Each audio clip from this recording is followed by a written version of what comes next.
Hello, my name is Cameron Durham, and today we will be analyzing the Nacirema culture. We will be diving into different aspects of their culture and how they relate to the US. At first glance at this article, I thought that this culture was intimidating, crazy, and something I did not want to be a part of because they use different language that kind of scared and intimidated me, like that resembled a cult. So they use diction such as practices, spiritual magic, like kind of resembling witchcraft. But it wasn't until later, until I talked to a peer in class, that I recognized that this was actually talking about a culture that I was involved with, and it is the culture of like the United States and its citizens. Going back to the specific word choice in this article by Horace Minor, he talks about a dentist without using the word dentist as a holy mouth man, and the word holy to me and probably all of our culture resembles some relation to God. So when they say a holy mouth man, that is a very intimidating way to think about a dentist, because we go to the dentist who is a medical health professional. A dentist's job is to basically make sure our teeth last as long as possible and are in the healthiest state all the time.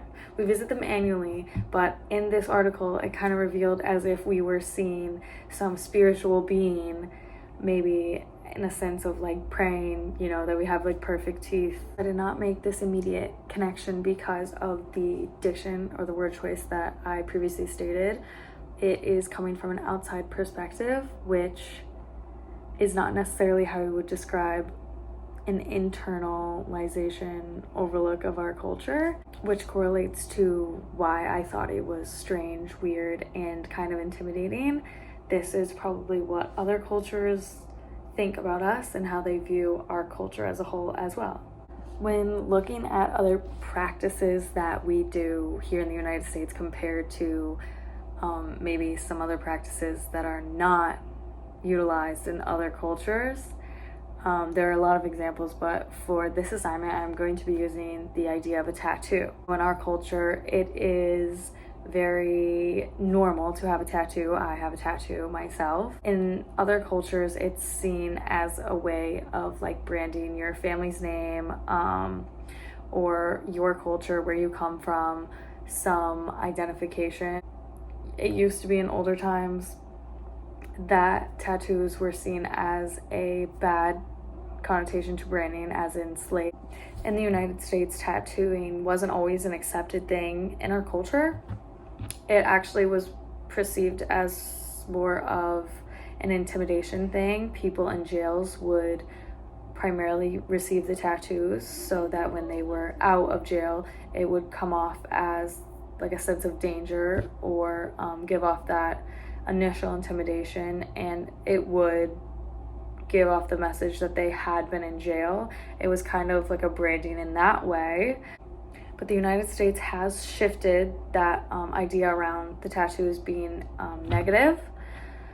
Tattoos are more now viewed as artwork. There are a lot of meaning that comes with art. It's a way to use your creative mind or release some creativity. In a culture like ancient Greece, they used to brand or tattoo their prisoners and or their slaves, so that if they ran away and they were found, you could quickly identify them and return them to wherever they belong, whether that is a owner or into a jail. Some cultures would identify this as a form of self-harm, as it is a needle impaling your skin about 50 to 300 times. Other cultures may not use this recreationally, but may use it to, again, identify their family or brand a spiritual meaning that is very dear to their culture, or they will do the opposite, will not receive tattoos at all in their life, because it is a way to ruin your body, and your body is a temple, and some religions and cultures believe that and stand by that. Tattooing has become more popular. Tattoos have shifted from a meaning of intimidation or harm to a form of artwork. We do in the United States call our tattooers tattoo artists, as we believe they are creating pieces of artwork. Men and women do now have sleeves, whereas if you date 100 years ago, that would be very rare, especially in this country, but anywhere. It has become a more accepted idea, and I think a lot more people are more giving to the idea, especially in the Christian religion. Personally, as I said before, I do have a tattoo. I have a tattoo that has a lot of meaning to me. I come from the East Coast, so I have a wave on my foot, and I also have matching tattoos with my friends, as my friends like mean a lot to me in our relationship, and I do see them as pieces of art. I don't see them as pieces of like intimidation or danger or self-harm at all.